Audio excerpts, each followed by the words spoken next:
বন্ধুরা, শুভ সন্ধ্যা। আমি লাবণী, বয়স 40। আজকে আমি তোমাদের কাছে এমন একটা কাহিনী শোনাব যা শুনে তোমাদের শরীরের রক্ত গরম হয়ে যাবে। আমার সাথে যা ঘটেছে তা কখনো ভাবতে পারিনি। আমার ছেলে অভিজিৎ, মাত্র 23 বছর বয়স, একদিন রাতে আমার ঘরে এসে আমার কানে ফিসফিস করে বলল, মা, আমি তোমাকে বিয়ে করতে চাই। আমি হতবাক। কিন্তু তার ছোঁয়া আমার গালে লাগতেই আমার সব শিহরিত হয়ে উঠল। আমার ভেতরে এক অদ্ভুত আবেগ জেগে উঠল। আমি স্তব্ধ হয়ে গেলাম। অভিজিৎ আমার সামনে দাঁড়িয়ে আছে, তার চোখে এক অদ্ভুত দৃষ্টি। আমি জিজ্ঞেস করলাম, কি বললি তুই? অভিজিৎ আবার বলল, মা, আমি তোমাকে বিয়ে করতে চাই। আমি ভাবলাম অভি নিশ্চয়ই কোনো মজা করছে। আমি বললাম, অভি, এসব কি বলছিস? এটা কি কোনো প্র্যাঙ্ক? অভিজিৎ আমার হাত ধরল। তার হাত ঠান্ডা, অস্বাভাবিক রকমের ঠান্ডা। মা, আমি মজা করছি না। আমি গত কয়েক মাস ধরে এটাই ভাবছি। আমি জানি এটা অস্বাভাবিক, কিন্তু আমি নিজেকে আটকাতে পারছি না। আমি চিৎকার করে উঠলাম, অভি, এসব কি বলছিস? তুই কি পাগল হয়ে গেছিস? তখন অভিজিৎ একটা বাক্স বের করল। একটা ছোট্ট বাক্স, যেমন আংটি রাখা হয়। আমি আরও ভয় পেয়ে গেলাম। সে বাক্সটা খুলল, কিন্তু তার ভেতরে আংটি ছিল না। ছিল একটা ছোট্ট চাবি। মা, এটা দেখো, সে বলল। এটা একটা বিশেষ চাবি। আমি তোমাকে বিয়ে করতে চাই, মানে আমি তোমাকে আমার জীবনের সবচেয়ে গোপন রহস্য দেখাতে চাই। আমি চাই তুমি আমার সাথে এক হয়ে যাও, আমার গোপন সত্যের সাথে একাকার হয়ে যাও। আমি এখনও বুঝতে পারছিলাম না সে কি বলতে চাইছে। কিন্তু তার চোখে যে দৃষ্টি দেখেছিলাম তা আমাকে ভয় দেখাচ্ছিল। অভিজিৎ, আমার নিজের ছেলে, যেন আর আমার চেনা সেই ছেলে নয়। যেন অন্য কেউ তার শরীরে ঢুকে গেছে। অভি, তুই কি বলতে চাইছিস? স্পষ্ট করে বল। আমি বললাম, মা, আমি বিয়ে বলতে সাধারণ বিয়ের কথা বলছি না। আমি বলছি আমাদের আত্মার মিলনের কথা। আমি চাই তুমি আমার সাথে আসো, আমার গোপন জগতে।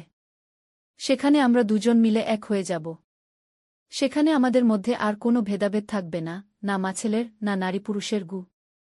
আমার গায়ে কাঁটা দিয়ে উঠল। এটা কি বলছে আমার ছেলে? ও কি সত্যিই পাগল হয়ে গেছে? আমি সোজা হয়ে দাঁড়ালাম। অভি, তুই এখন যা, ঘুমাগে।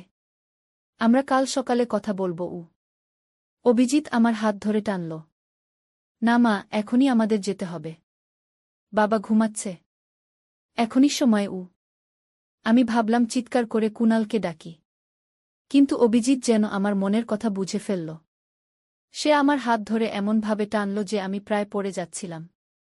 মা, চিৎকার করো না। আমি তোমার মঙ্গলই চাই। বাবা বুঝবে না। কেউই বুঝবে না। আমি পালানোর চেষ্টা করলাম, কিন্তু অভিজিতের শক্ত হাতের বাঁধন থেকে নিজেকে ছাড়াতে পারলাম না। সে আমাকে টেনে বাইরে নিয়ে গেল। আমাদের বাড়ির পেছনে একটা ছোট গাড়ি দাঁড়িয়েছিল, যেটা আমি আগে কখনো দেখিনি। অভিজিৎ আমাকে গাড়িতে তুলল এবং ড্রাইভিং সিটে বসে গাড়ি স্টার্ট দিল। আমি তখন ভয়ে কাঁপছিলাম। আমার ছেলে, যাকে আমি এত স্নেহ দিয়ে মানুষ করেছি, সে আমাকে অপহরণ করছে। আমি কেঁদে ফেললাম। অভি, তুই আমাকে কোথায় নিয়ে যাচ্ছিস? আমাকে ছেড়ে দে। অভিজিৎ একটু হেসে বলল, মা, আমি তোমাকে নিয়ে যাচ্ছি আমার আসল জায়গায়। যেখানে আমার আসল পরিচয় লুকিয়ে আছে। যেখানে আমি আসলে কে তা প্রকাশ পাবে। আমি আর কথা বললাম না। ভয়ে আমার গলা শুকিয়ে গেছিল। অভিজিৎ গাড়ি চালিয়ে শহরের বাইরে চলে গেল। 2 ঘন্টার মতো গাড়ি চালানোর পর আমরা একটা পাহাড়ি জায়গায় পৌঁছালাম। চারদিকে গাছ, দূরে দূরে মাত্র কয়েকটা বাড়ি। অভিজিৎ গাড়ি থামিয়ে আমাকে নামতে বলল। আমি নামলাম। ভাবলাম, এখন পালানোর সময়। কিন্তু চারদিকে অন্ধকার, রাত গভীর, এবং কোনো লোকজন দেখা যাচ্ছে না। কোথায় পালাবো? তাছাড়া অভিজিৎ আমার হাত শক্ত করে ধরে রেখেছে। অভিজিৎ একটা বাড়ির দিকে এগিয়ে গেল। বাড়িটা দেখতে পুরনো, কিন্তু বেশ বড়। বাইরে থেকে দেখে মনে হচ্ছিল কোনো ধনী পরিবারের বাড়ি হবে। অভিজিৎ দরজায় নক করল। কিছুক্ষণ পর দরজা খুলে গেল। আমি দেখে চমকে উঠলাম। দরজা খুলেছে একজন বৃদ্ধ, প্রায় 80 বছর বয়সী। বৃদ্ধ অভিজিৎকে দেখে হাসল। এসো বাবা, অনেক দিন পর এলে। আর এই যে তোমার মা। স্বাগতম, স্বাগতম। বৃদ্ধ আমাদেরকে ভেতরে যেতে ইশারা করল। আমি অবাক হয়ে ভাবলাম, এই বৃদ্ধ অভিজিৎকে চেনে? আর আমাকেও? কিন্তু আমি তো এই বৃদ্ধকে কখনো দেখিনি আগে। কেই নি অভি, আমি জিজ্ঞেস করলাম। উনি ঠাকুরদা, অভিজিৎ বলল। ঠাকুরদা? তোর ঠাকুরদা তো মারা গেছেন অনেক বছর আগে। বৃদ্ধ হাসলেন। আমি তোমার ছেলের শারীরিক ঠাকুরদা নই, কিন্তু আমি তার আত্মিক পিতা। আমি তাকে একটা নতুন জন্ম দিয়েছি। আমি আরও বিভ্রান্ত হয়ে গেলাম। বৃদ্ধ আমাদের একটা ঘরে নিয়ে গেলেন। ঘরটি বড়, দেয়ালে অসংখ্য বই। মাঝখানে একটি বড় টেবিল। টেবিলের উপর একটি প্রাচীন পাণ্ডুলিপি। বৃদ্ধ আমাকে বললেন, তুমি বসো, লাবণী দেবী। আমরা তোমার অপেক্ষায় ছিলাম গিয়ে। আমি আরও ভয় পেয়ে গেলাম। আপনি আমার নাম জানলেন কি করে? বৃদ্ধ হাসলেন। আমি অনেক কিছুই জানি। যেমন আমি জানি তুমি একজন সাধারণ মা নও। তুমি একজন বিশেষ মা, একজন নির্বাচিত মাগী। আমি বুঝতে পারলাম না বৃদ্ধ কি বলতে চাইছেন। অভিজিৎ এবার সেই ছোট্ট চাবিটি বের করে বৃদ্ধকে দিল। বৃদ্ধ চাবিটি নিয়ে টেবিলের কাছে গেলেন। টেবিলের নিচে একটা ড্রয়ার ছিল, সেটা খুললেন।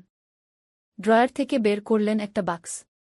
বাক্সে চাবি লাগালেন, বাক্স খুললেন। বাক্সের ভেতর থেকে বের করলেন আরেকটি পাণ্ডুলিপি। এবার শোনো, বৃদ্ধ বললেন। অনেক হাজার বছর আগে এই পৃথিবীতে দুটি জাতি বাস করত, মানুষ এবং দেবতা। দেবতারা ছিল মানুষের চেয়ে শক্তিশালী, বুদ্ধিমান এবং দীর্ঘজীবী। কিন্তু ক্রমে মানুষের সংখ্যা বাড়তে লাগল আর দেবতাদের সংখ্যা কমতে লাগল। শেষে একসময় দেবতারা প্রায় বিলুপ্ত হয়ে গেল। বৃদ্ধ আমার দিকে তাকালেন।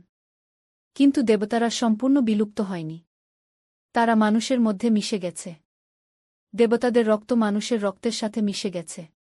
কিছু মানুষের মধ্যে দেবতাদের রক্ত বেশি, তারাই বিশেষ শক্তি ও জ্ঞান নিয়ে জন্মায়। তোমার ছেলে অভিজিৎ তেমনি একজন। তার মধ্যে দেবতাদের রক্ত আছে কি? আমি হাসতে শুরু করলাম। আপনি কি বলছেন? দেবতা? রক্ত? এসব কি পাগলামি? বৃদ্ধ গম্ভীর হয়ে গেলেন। তুমি হাসছ কারণ তুমি জানো না। কিন্তু তোমার ভেতরেও সেই রক্ত আছে, লাবণী দেবী। তুমিও দেবতাদের বংশধর। শুধু তুমি জানো না। আমি এবার রেগে গেলাম। দেখুন, আমি জানি না আপনি কে, কিন্তু আমার ছেলেকে আপনি পাগল করে দিয়েছেন। আমি এখনই পুলিশে ফোন করছি। আমি আমার মোবাইল বের করলাম, কিন্তু দেখলাম সেখানে কোনো নেটওয়ার্ক নেই। বৃদ্ধ বললেন, এখানে তোমার মোবাইল কাজ করবে না। এটা একটা বিশেষ জায়গা। এখানে আমরা দেবতাদের শক্তি ব্যবহার করি কি। এবার অভিজিৎ আমার কাছে এসে বলল, মা, আমি যখন বললাম আমি তোমাকে বিয়ে করতে চাই, তার মানে ছিল আমি চাই তুমিও আমাদের এই বিশেষ গোষ্ঠীতে যোগ দাও। তোমার মধ্যেও দেবতাদের রক্ত আছে। তুমি আমাদের একজন। আমরা চাই তুমি তোমার সত্যিকার পরিচয় জানো, তোমার ভেতরের শক্তি জাগ্রত করোক। আমি আর কিছু বলতে পারলাম না। অভিজিৎ হাত বাড়িয়ে আমার কপালে রাখল। আমি অনুভব করলাম তার হাত থেকে এক ধরনের উষ্ণতা আমার শরীরে ছড়িয়ে পড়ছে। একটু পরেই আমার মাথা ঘুরতে লাগল। আমি অজ্ঞান হয়ে গেলাম। যখন আমার জ্ঞান ফিরে এলো, আমি দেখলাম আমি একটা বিছানায় শুয়ে আছি। ঘরটা আলাদা, এটা আগের সেই ঘর নয়। এটা ছোট, সুন্দর সাজানো, জানালা দিয়ে সূর্যের আলো আসছে। বাইরে পাখির ডাক শোনা যাচ্ছে। আমি উঠে বসলাম। আমার মাথাটা এখনও কিছুটা ঘুরছিল। দরজা খুলে অভিজিৎ ঘরে ঢুকল। মা, তুমি ঠিক আছো? তোমার ঘুম ভাঙল? সে জিজ্ঞেস করল। অভি, কি হয়েছিল কাল? সেই বৃদ্ধ লোকটাকে? আমি জিজ্ঞেস করলাম। উনি গুরুদেব। আমাদের আধ্যাত্মিক গুরু। উনি আমাদের সত্যিকার পরিচয় বুঝতে সাহায্য করেন। আমি উঠে দাঁড়ালাম। অভি, আমি বাড়ি যেতে চাই। তোর বাবা নিশ্চয়ই চিন্তায় আছে। আমি এসব বিশ্বাস করি না। আমাকে বাড়ি নিয়ে চল। অভিজিৎ দরজার কাছে দাঁড়িয়ে রইল। মা, তুমি আরেকদিন থাকো। গুরুদেব তোমাকে সব দেখাবেন। তারপর তুমি যদি যেতে চাও, আমি নিজেই তোমাকে বাড়ি পৌঁছে দেব। আমি বুঝলাম অভিজিৎ আমাকে সহজে যেতে দেবে না। আমি ভাবলাম একদিন অপেক্ষা করাই ভালো। তারপর সুযোগ বুঝে পালাব। ঠিক আছে, আমি বললাম। অভিজিৎ খুশি হয়ে গেল। চলো, নাস্তা করা যাক। আমরা একটা ডাইনিং রুমে গেলাম। সেখানে টেবিলে অনেক খাবার সাজানো। আশ্চর্যের বিষয়, সবই আমার পছন্দের খাবার। অভিজিৎ আমাকে বসতে বলল। আমি বসলাম এবং খেতে শুরু করলাম। খাবারগুলো অসাধারণ স্বাদের ছিল। খাওয়ার পরে অভিজিৎ আমাকে বাড়ির বাইরে নিয়ে গেল। বাইরে গিয়ে দেখলাম বাড়িটা একটা পাহাড়ের ঢালুতে অবস্থিত। নিচে একটা সুন্দর লেক, চারপাশে সবুজ গাছপালা। দূরে আরও কিছু বাড়ি দেখা যাচ্ছে। এটা আমাদের কমিউনিটি, অভিজিৎ বলল। এখানে আমরা একসাথে থাকি, একসাথে অনুশীলন করি, একসাথে শিখি। আমরা সবাই দেবতাদের বংশধর। আমাদের সবার মধ্যে সেই বিশেষ রক্ত আছে কি?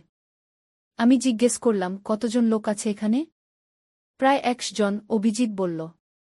তুই কবে থেকে এখানে আসা শুরু করলি? আমি জিজ্ঞেস করলাম। প্রায় 1 বছর হল। একদিন কলেজ থেকে ফেরার পথে আমি গুরুদেবের সাথে দেখা করি। উনি আমার কপালে হাত রাখেন, আর আমি অনুভব করি আমার ভেতরে কিছু একটা জেগে উঠছে। উনি আমাকে বলেন আমি একজন বিশেষ ব্যক্তি, আমার মধ্যে দেবতাদের রক্ত আছে। প্রথমে আমি বিশ্বাস করিনি, কিন্তু উনি আমাকে এখানে নিয়ে আসেন এবং আমাকে দেখান আমি কি করতে পারি। আমি জিজ্ঞেস করলাম, তুই কি করতে পারিস? অভিজিৎ একটু হাসল। সে তার হাত বাড়িয়ে সামনের একটা পাথরের দিকে তাক করল। পাথরটা ধীরে ধীরে উপরে উঠতে লাগল, যেন কেউ তুলে ধরছে। আমি চমকে উঠলাম। এটা কি করে সম্ভব? এটাই আমাদের শক্তি, অভিজিৎ বলল। আমরা মনের শক্তি দিয়ে জিনিস নাড়াতে পারি, অন্যের মনের কথা বুঝতে পারি, ভবিষ্যৎ দেখতে পারি। কিন্তু এসব শক্তি ব্যবহার করার জন্য আমাদের অনুশীলন করতে হয়, ধ্যান করতে হয়। আমি অবাক হয়ে তাকিয়েছিলাম। এটা কি সত্যি? নাকি অভিজিৎ কোনো ট্রিক করছে? তুই বাবাকে কিছু বলিসনি কেন? আমি জিজ্ঞেস করলাম। বাবা বুঝবে না, অভিজিৎ বলল। তার মধ্যে দেবতাদের রক্ত নেই। সে মনে করবে আমরা পাগল হয়ে গেছি। কিন্তু তোমার মধ্যে আছে, মা। তুমিও একজন। আমি চাই তুমি তোমার শক্তি আবিষ্কার করো। আমি এখনও বিশ্বাস করতে পারছিলাম না। কিন্তু অভিজিতের কথাগুলো আমার মনে দাগ কাটছিল। আমি কি সত্যিই বিশেষ কেউ? দিনটা আমরা ঘুরে ঘুরে কাটালাম। অভিজিৎ আমাকে কমিউনিটির বিভিন্ন জায়গা দেখালো। আমি দেখলাম লোকেরা ধ্যান করছে, যোগ ব্যায়াম করছে, গ্রন্থ পড়ছে। সবাই আমাকে দেখে হাসছিল, স্বাগত জানাচ্ছিল। সন্ধ্যায় অভিজিৎ আমাকে বলল, মা, আমরা এখন একটু দূরে যাব। আমাদের মন্দিরে। মন্দির? এখানে মন্দির আছে? আমি জিজ্ঞেস করলাম।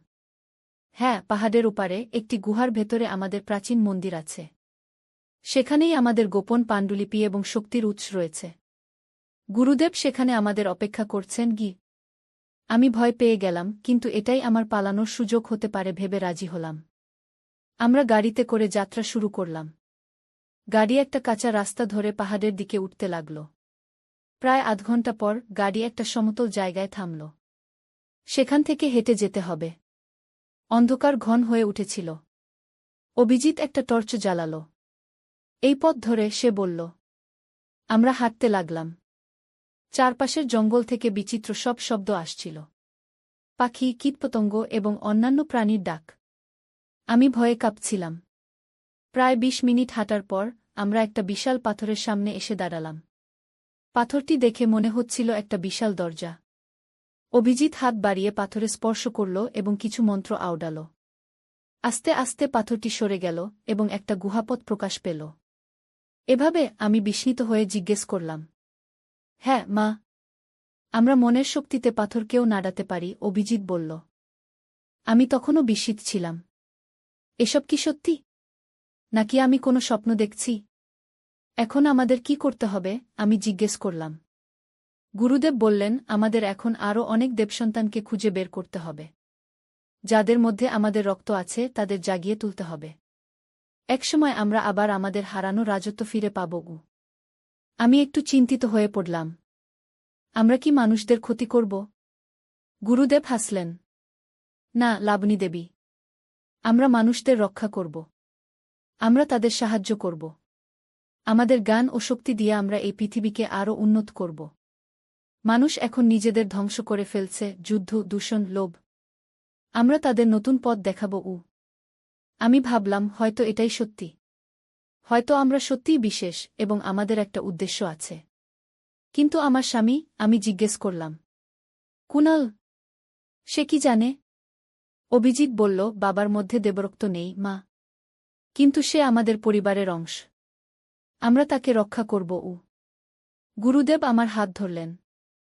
এখন তোমাকে তোমার শক্তি নিয়ন্ত্রণ করতে শিখতে হবে। এটা সহজ নয়, কিন্তু আমরা তোমাকে সাহায্য করব গো।